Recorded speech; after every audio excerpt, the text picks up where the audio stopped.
Bismillahirrahmanirrahim. Assalamualaikum warahmatullahi wabarakatuh. Ketemu lagi dengan saya di pojok sharing. Oke, di video kali ini kita akan membahas tentang ukuran gejala pusat dan bagaimana cara menghitungnya dilihat dari data yang digrupkan maupun data tunggal. Oke, teman-teman, yuk kita bahas satu per satu. Berbicara tentang ukuran gejala pusat, berarti kita harus tahu dulu sebenarnya ukuran gejala pusat itu apa.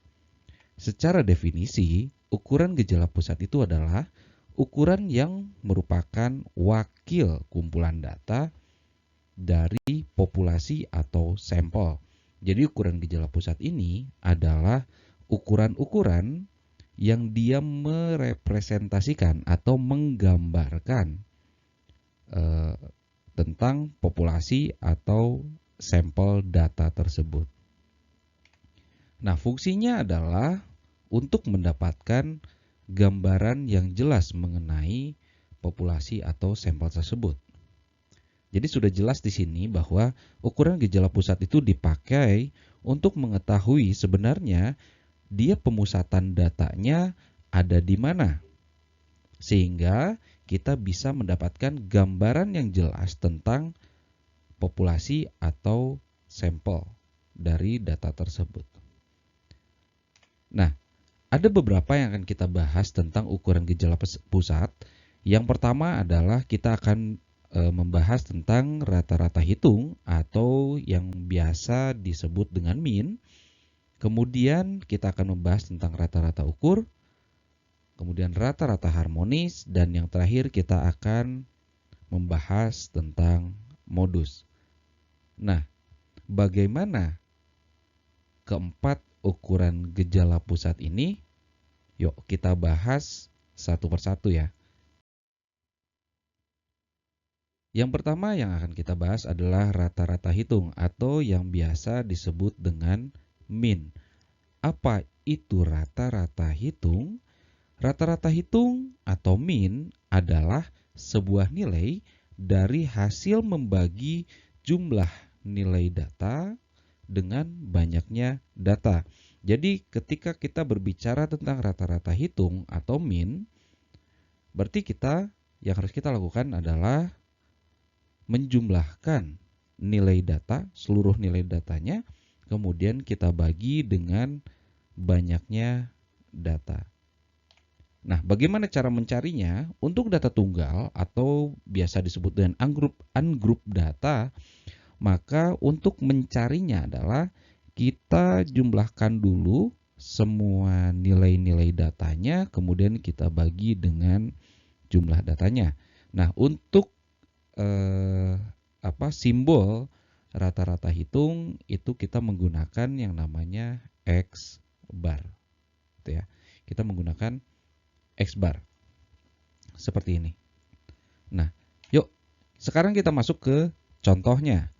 Jadi, misalnya di sini ada nilai ujian dari 5 mahasiswa untuk mata kuliah statistika adalah 70, 69, 45, 80, dan 56. Kemudian hitunglah rata-rata nilai kelima mahasiswa tersebut. Oke, ketika kita melihat di sini datanya ada 5 data dan kita lihat ternyata data di sini adalah data tunggal karena dia tidak dikelompokkan. Maka yang harus kita lakukan adalah kita jumlahkan dulu masing-masing di sini. Berarti 70 ditambah 69 ditambah 45 ditambah 80 ditambah 56. Kita jumlahkan dulu semuanya. Kemudian baru kita dibagi dengan jumlah datanya. Di sini jumlah datanya ada 5. Oke. Untuk mencari rata-ratanya berarti seperti ini ya, teman-teman. Berarti nilai datanya kita jumlahkan seluruhnya. Kemudian nanti hasilnya baru dibagi 5. Kalau di dalam kasus ini berarti 70 ditambah 69 ditambah 45 tambah 80 tambah 56 dibagi 5. Hasilnya adalah 64. Jadi dari sini kita bisa menyimpulkan bahwa Rata-rata nilai statistika dari kelima mahasiswa tersebut adalah 64. Seperti itu teman-teman. Nah, berikutnya bagaimana jika datanya adalah data grup atau data yang berupa distribusi frekuensi? Bagaimana cara kita mencari rata-rata hitungnya? Maka ketika datanya berupa data grup, maka untuk mencari rata-rata hitungnya kita menggunakan rumus sigma FI/XI dibagi dengan sigma FI. Nah, FI itu apa? FI itu adalah frekuensi kelasnya. Frekuensi kelasnya, kemudian XI itu apa? XI itu adalah nilai tengah kelasnya atau midpoint. Mungkin teman-teman jika masih ingat ya bagaimana cara mencari nilai tengah kelas atau midpoint. Nah, kalau misalnya teman-teman lupa, nanti teman-teman bisa melihat di video tentang distribusi frekuensi. Di sana dijelaskan bagaimana cara kita mencari nilai tengah kelas. Nah, kita masuk ke contohnya. Nah, di sini ada data yang sudah dikelompokkan dalam bentuk distribusi frekuensi. Di sini ada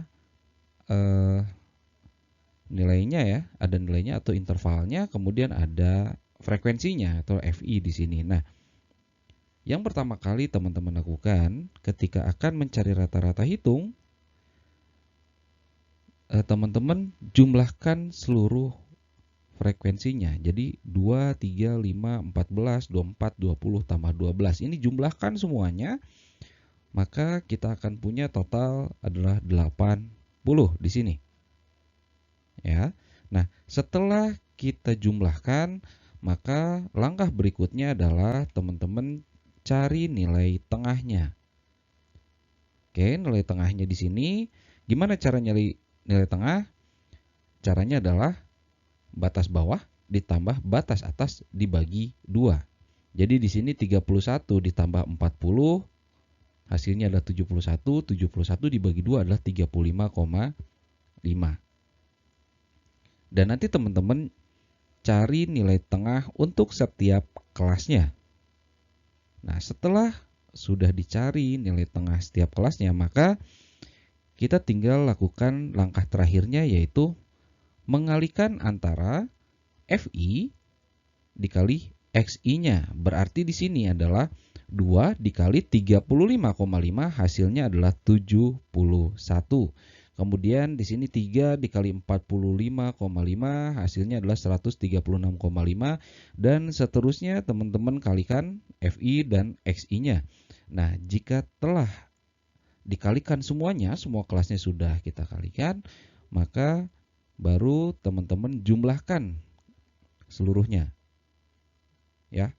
Dijumlahkan seluruhnya 71 tambah 136,5 tambah 277,5 ditambah 917 kemudian 1812 dan seterusnya. Nah, itu jumlahkan. Setelah dijumlahkan maka teman-teman akan punya hasil di sini 6070. Atau ini adalah yang disebut dengan sigma FI/XI. Gitu. Jadi kalau tadi FI kita jumlahkan hasilnya 80, ini adalah sigma FI, kemudian FI/XI juga kita jumlahkan seluruhnya dan ini 6070 inilah yang disebut dengan sigma FI/XI. Oke, berarti di sini kita sudah punya sigma FI/XI dan sigma FI. Nah, baru kita hitung rata-ratanya. Berarti rata-ratanya adalah sigma FI/XI dibagi sigma FI itu sama dengan 6070 dibagi 80. Hasilnya adalah 75,875. Oke, dari sini kita bisa simpulkan bahwa rata-rata dari data yang sudah berdistribusi frekuensi ini adalah 75,875. Seperti itu teman-teman, ketika kita menghitung rata-rata hitung untuk grup data. Oke teman-teman, kalau tadi kita sudah berbicara tentang rata-rata hitung, maka sekarang kita akan membahas tentang rata-rata ukur. Nah, apa itu rata-rata ukur? Rata-rata ukur itu adalah rata-rata yang digunakan apabila data mempunyai selisih tetap atau hampir tetap. Jadi, selisih antar datanya itu dia hampir sama satu sama lain ya. Nah, bagaimana cara menghitung rata-rata ukur jika ternyata datanya itu berupa data tunggal atau ungroup data?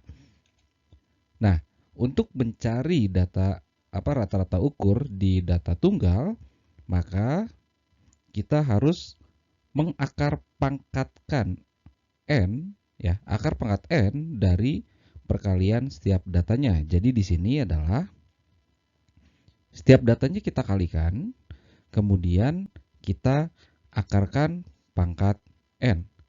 Atau kalau kita rumusnya di sini adalah U sama dengan akar pangkat n dari X1 dikali X2 dikali X3 sampai dengan X ke N. Di mana X1 itu berarti data ke-1 ya.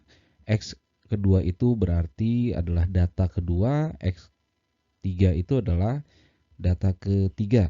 Sedangkan N itu adalah banyaknya data. Nah, di sini ada contohnya. Jika diketahui 3 buah data masing-masing adalah 2, 4, dan 8, maka berapakah rata-rata ukurnya? Jadi di sini ada 3 data, berarti N-nya adalah 3. Nah, kemudian untuk mencari rata-rata ukurnya berarti kita tinggal kalikan data-data ini. Jadi seperti ini, yaitu dengan cara 2 dikali 4 dikali 8 di sini ya. Kemudian diakarkan banyaknya data. Di sini datanya ada 3, berarti akar pangkat 3. Jadi hasilnya adalah 4. Jadi kita bisa simpulkan bahwa rata-rata ukur untuk 3 buah data ini adalah 4. Seperti itu teman-teman.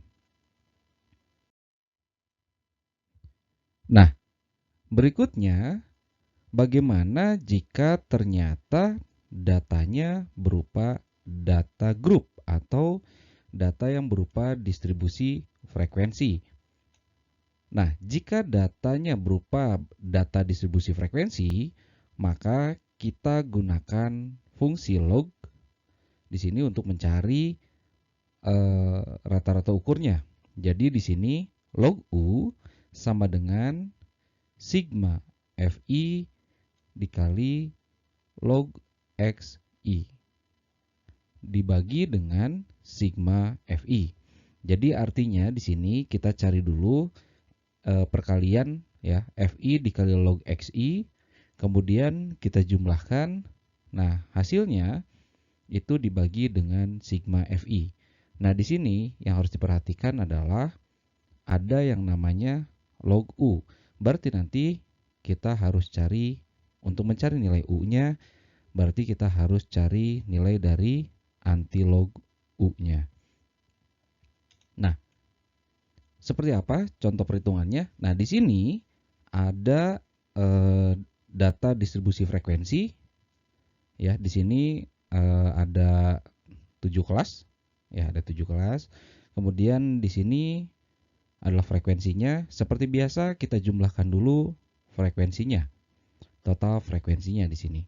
Nah, kemudian untuk menghitung rata-rata ukur, teman-teman buat Xi-nya sama seperti ketika kita membuat rata-rata hitung ya, menghitung rata-rata hitung, kita buat dulu tabel Xi-nya di sini. Xi ini adalah nilai tengahnya, jadi nilai tengah kelasnya ya. Nah, kemudian baru kita cari nilai log Xi-nya. Berarti di sini adalah nilai log 35,5. Nah, di sini ketemu hasilnya adalah 1,55. Nah, itu dilakukan untuk semua kelasnya. Gitu ya, kita cari nilai lognya. Nah, yang terakhir baru kita lakukan perkalian Fi dikali dengan log Xi di sini. Berarti di sini adalah 2 dikali 1,55. Nah, hasilnya adalah 3,10. Nah, begitu juga untuk kelas-kelas yang lain, lakukan perkalian FI dikali log XI-nya. Nah, setelah dikalikan seluruh kelasnya di sini, baru kita jumlahkan seluruhnya. Jadi kalau kita jumlahkan seluruhnya di sini hasilnya adalah 149,67.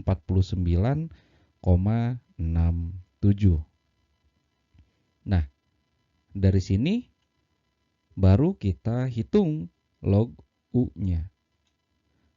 Log U itu adalah sigma FI log XI, berarti di sini ya, ini adalah sigma FI dikali log I-nya, yaitu 149,69 dibagi dengan sigma FI, di sini adalah sigma FI, itu adalah 80, hasilnya adalah 1,87.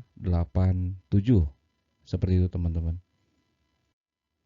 Oke teman-teman, nilai 1,87 di sini ini adalah nilai dari log U.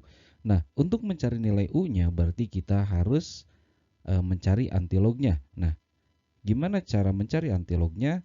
Berarti di sini kalian tinggal kalikan 10 pangkat hasil dari nilai log U-nya. Jadi 10 pangkat 1,87. 11. Seperti itu teman-teman ya.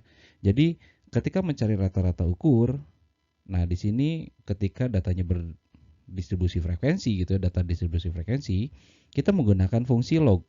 Nah, ketika sudah mencari nilai log U-nya, maka nilai log U-nya ini harus kita cari antilognya, yaitu dengan cara 10 pangkat dari nilai log U-nya. Jadi kalau di sini berarti 10 pangkat 1,87, hasilnya seperti itu ya teman-teman. Oke. Nah, selanjutnya tadi kita sudah bahas tentang rata-rata ukur, kemudian rata-rata hitung. Nah, sekarang kita akan bahas tentang rata-rata harmonis. Apa itu rata-rata harmonis? Rata-rata harmonis adalah rata-rata yang digunakan untuk menghitung nilai pusat data yang menyangkut masalah-masalah perubahan menurut waktu. Jadi rata-rata harmonis ini lebih sering digunakan untuk data-data yang berubah menurut waktu. Kemudian rata-rata harmonis digunakan untuk data dalam bentuk pecahan atau desimal.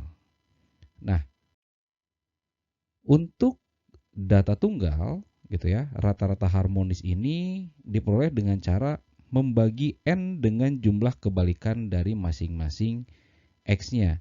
Jadi di sini untuk rata-rata harmonis itu disebut dengan HM ya. HM sama dengan n per sigma 1 per xi gitu. Dimana n itu adalah jumlah datanya, kemudian xi ini adalah datanya gitu ya, nilai datanya. Nah, contohnya seperti apa? Misalnya gini, seorang pedagang burung memperoleh hasil penjualan 2 juta per minggunya dengan rincian sebagai berikut. Minggu pertama terjual 100 burung seharga 20.000 per burungnya, kemudian minggu kedua terjual 80 burung seharga 25.000 per burungnya, kemudian minggu ketiga terjual 40 burung seharga 50.000 per burungnya, kemudian minggu keempat terjual 50 burung seharga 40.000 per burungnya. Nah, pertanyaannya adalah berapakah rata-rata harmonik harga burung tersebut? Nah, untuk menghitungnya, maka kita lihat dulu di sini rumusnya adalah HM atau rata-rata harmonik itu adalah N per sigma 1 per XI. Gitu ya. Karena datanya adalah data tunggal. Nah, kemudian kita masukkan tadi N-nya itu ada berapa banyak N-nya? N-nya itu ada 4. Ya, karena hitungannya dalam waktu itu adalah 4 minggu di sana.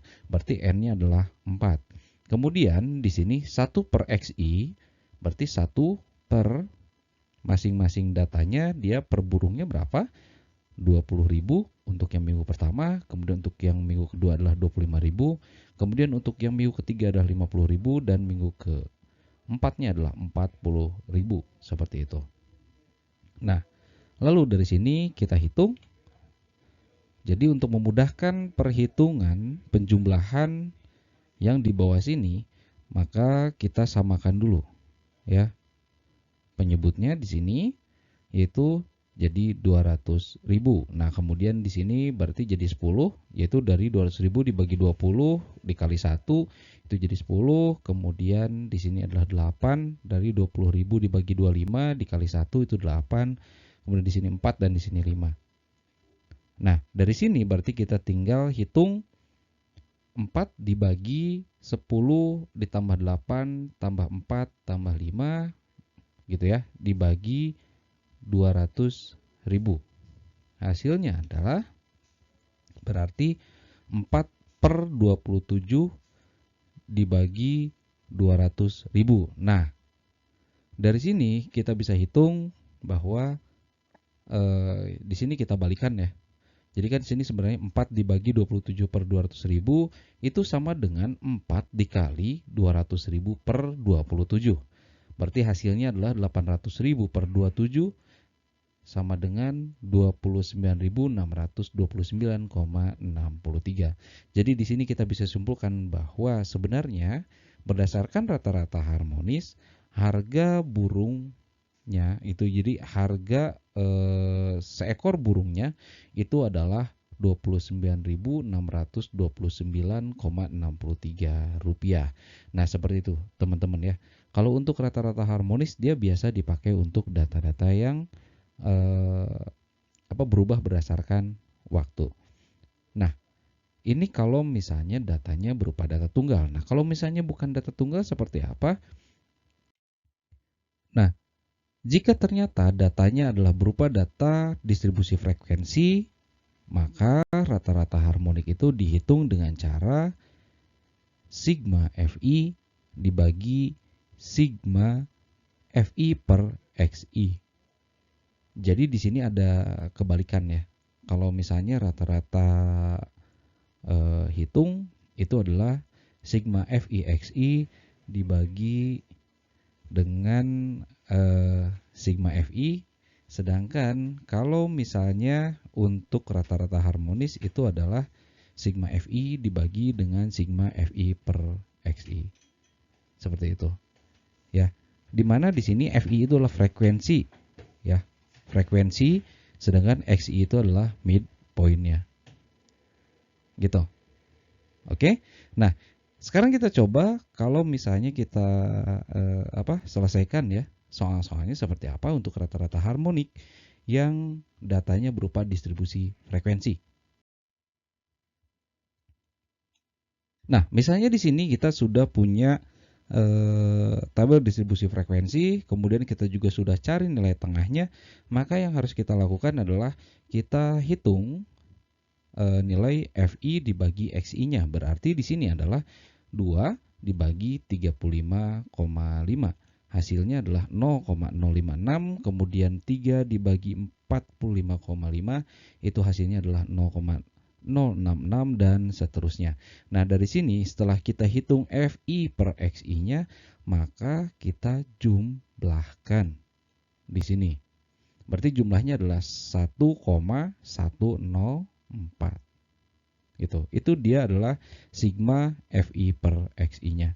Nah, kita sudah punya Fi di sini ya, sigma Fi-nya, kemudian kita sudah punya sigma Fi per Xi-nya, maka kita tinggal masukkan ke rumus perhitungannya, yaitu rata-rata harmonisnya adalah sigma Fi per sigma Fi per Xi. Nah, berarti di sini adalah 80 per 1,104. Hasilnya adalah 72,46. Jadi kita bisa simpulkan bahwa tabel distribusi frekuensi ini dia memiliki rata-rata harmonis sebesar 72,46.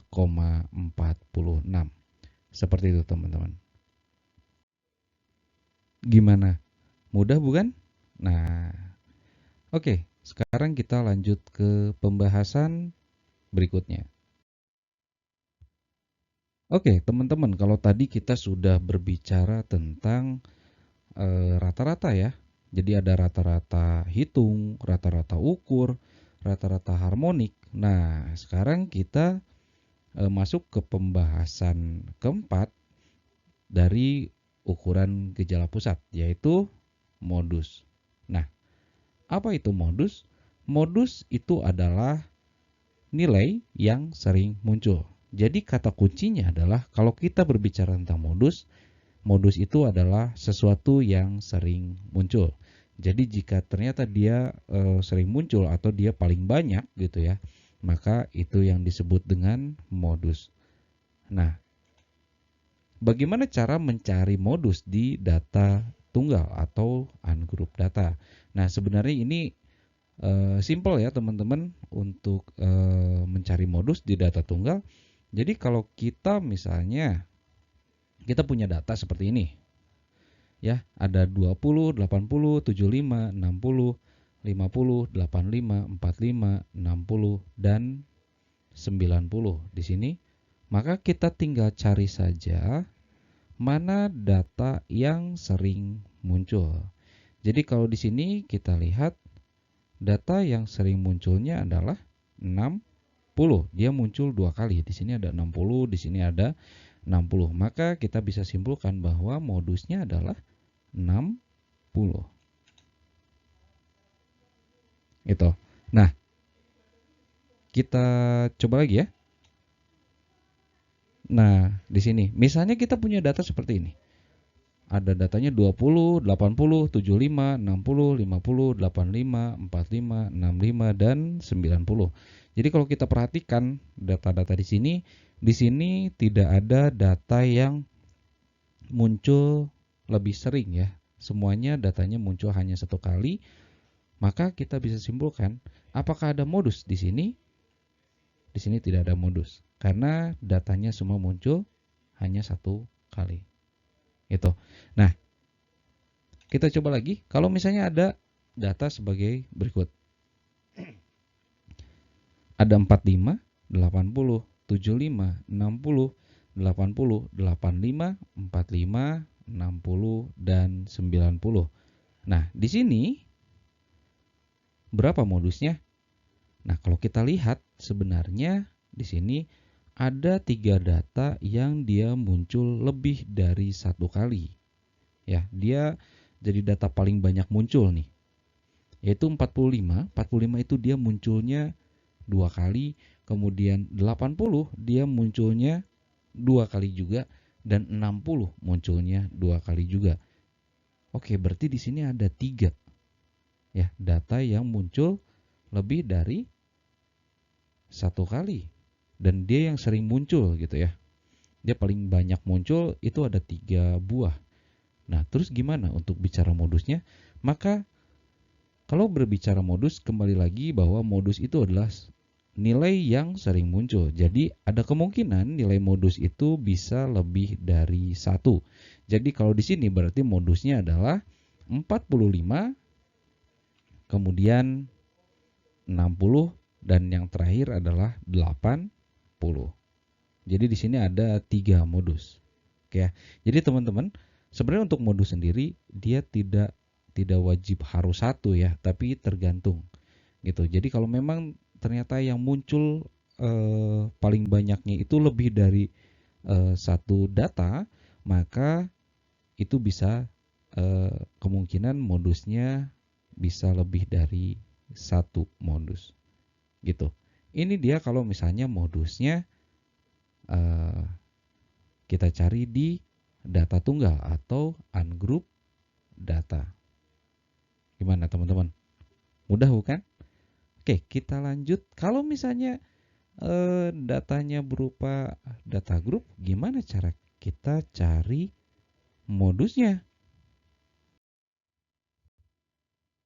Nah, teman-teman, jika ternyata datanya itu berupa data distribusi frekuensi atau data yang berupa data group, maka untuk mencari modusnya adalah kita menggunakan rumus MO di sini adalah modus, B plus P dikali B1 dibagi B1 plus B2. Oke, B itu apa? B itu adalah tepi bawah kelas modus. Jadi, yang pertama kali harus kita lakukan adalah kita cari dulu kelas modusnya di mana. Gimana caranya? Caranya adalah dengan cara melihat frekuensi mana yang dia paling banyak. Itu ya, frekuensi kelas mana yang dia paling banyak atau paling besar frekuensinya. Nah, kemudian P itu apa? P itu adalah interval kelas atau CI, ya, interval kelas. Kemudian B1 itu adalah frekuensi kelas modus dikurangi frekuensi sebelum kelas modus. Sedangkan B2 itu adalah frekuensi kelas modus dikurangi frekuensi setelah kelas modus. Jadi kalau B1 itu dikuranginnya sebelum kelas modus, sedangkan kalau B2 itu dikuranginya setelah kelas modus. Seperti itu teman-teman. Nah, gimana cara mencarinya? Nah, di sini kalau teman-teman lihat seperti biasa ya, sudah ada data distribusi frekuensi di sini. Nah, sekarang pertanyaannya, berapakah modusnya? Nah, untuk mencari modus, maka langkah pertama yang harus dilakukan oleh teman-teman adalah teman-teman cari dulu mana frekuensi yang paling besar di sini. Oke, kalau kita lihat di sini frekuensi paling besar itu adalah 24. Dia ada di kelas ke-5. Gitu ya. Jadi tentukan dulu. Nih. Sebenarnya modusnya itu ada di kelas mana? Nah, setelah ditentukan kelas modusnya itu ada di mana, kemudian langkah berikutnya kita hitung dulu tepi kelasnya. Oke, teman-teman barangkali masih ingat cara mencari tepi kelas, yaitu dengan cara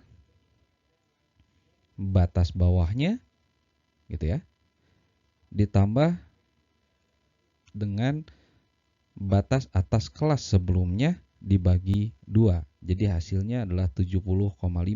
Jadi di sini untuk tepi kelas yang kelas modusnya dia adalah 70,5. Nah, oke, kita lanjut. Setelah B-nya atau tepi kelasnya kita ketahui, maka kita tinggal langsung masukkan ke perhitungannya, di mana rumusnya adalah modus sama dengan B plus P ya dikali B1 per B1 plus B2. Jadi kalau di sini P itu adalah CI, jadi CI itu adalah batas bawah di jarak antar batas bawah atau jarak antar batas atas gitu ya untuk CI-nya. Berarti kalau di sini kita lihat CI-nya adalah jarak dari 40 ke 50. Misalnya kalau kita pakai batas atas ya. Ini batas atas. 40 ke 50, maka jaraknya adalah 10. Itu atau kita bisa pakai 31 ke 41. Dia jaraknya adalah 10 juga. Oke, berarti CI-nya kita tahu di sini CI-nya adalah 10. Kemudian untuk nilai B-nya adalah atau tepi kelas modusnya adalah 70,5. Jadi kita tinggal masukin di sini data-datanya. Untuk B adalah 70,5, di sini adalah tepi kelasnya ditambah dengan 10. 10 di sini adalah CI-nya atau kelas intervalnya. Kemudian ingat B1 itu adalah frekuensi kelas modus di sini, frekuensi kelas modus dikurangi frekuensi kelas sebelum modus. Berarti kalau misalnya modusnya itu ada di kelas kelima, berarti dikurangi frekuensi kelas keempat di sini. Oke ya, 24 dikurangi 14. Nah, kemudian B1 lagi di sini berarti sama ya, 24 dikurangi 14. Kemudian ditambah B2. B2 itu adalah frekuensi modusnya dikurangi frekuensi setelah modusnya, yaitu 24 dikurangi 20 di sini ya. Nah, dari sini baru kita hitung keseluruhannya. Nah, akhirnya kita temukan angka 77,6429. Jadi dari sini kita bisa simpulkan bahwa modus untuk distribusi frekuensi ini adalah 77,6429 ya. Nah, gitu. Nah, untuk ngecek apakah betul atau tidak modus itu 77,6429, kalian tinggal cek aja di sini. Betul tidak? 77,6429 itu dia masuk di kelas modusnya. Oke, ternyata masuk ya. Di sini karena kelas modusnya itu batas bawahnya 71 sampai 80. Sedangkan untuk modusnya adalah 77,6429. Nah, dia masuk di kelas ini. Berarti perhitungan kita sudah benar. Seperti itu teman-teman. Oke, baik teman-teman, apa yang sudah kita bahas kali ini? Yang sudah kita bahas adalah ukuran gejala pusat.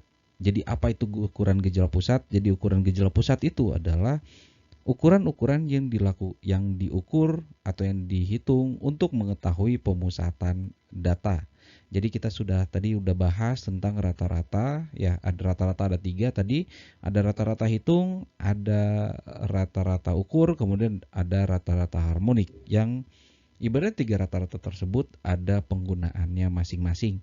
Nah, terus apalagi yang kita pelajari selain itu? Tadi juga sudah dibahas tentang modus. Jadi kalau bicara tentang modus, konsepnya adalah teman-teman harus tahu bahwa modus itu adalah nilai data yang sering muncul.